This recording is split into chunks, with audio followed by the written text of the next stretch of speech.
عثمانیہ trust کے زیر اہتمام آسٹریلیا مسجد میں انسداد سود کنونشن کا انعقاد کیا گیا۔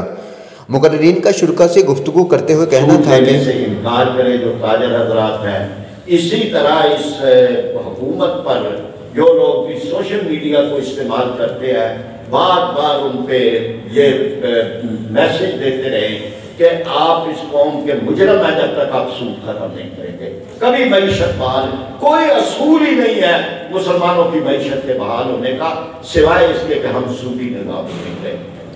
کئی ہوئی بات جھوٹی ہو سکتی ہے،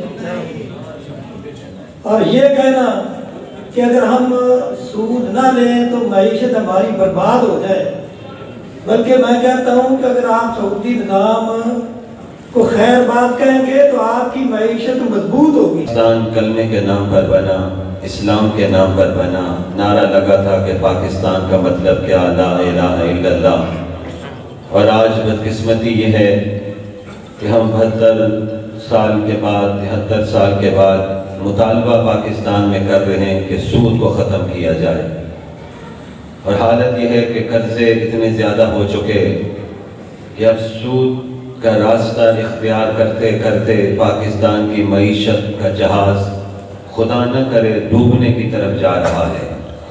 اس کے نتیجے میں آج ہمیں غلام بنا کے جیسے مولانا فرما رہے تھے، اگر یہ 1991 میں بات مان لی گئی ہوتی تو آج تک ہماری اکانومی جو ہے وہ اپنی بنیادوں پر اپنے پیروں پر کھڑی ہوتی۔ 1999 میں تو حجت تمام ہو گئی، اس کے بعد پھر آپ دیکھ لیجئے زلزلے بھی آئے ہیں، اس کے بعد بڑے بڑے سیلاب بھی آئے ہیں، اور ایسے ایسے ہم پر مسلط ہوئے ہیں کہ جنہیں سوائے اپنی تجوریوں کے اور کسی چیز سے دلچسپی نہیں تھی۔ تو یہ کیا ہے؟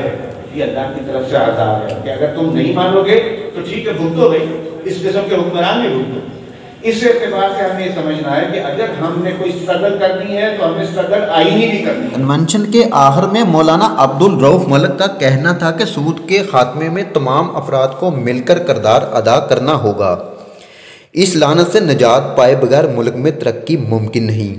مولانا عبدالرؤف نے اس موقع پر سود کے خاتمے کے لیے خصوصی دعا بھی کروائی۔ میاں وقاص ظہیر، یو نیوز لاہور۔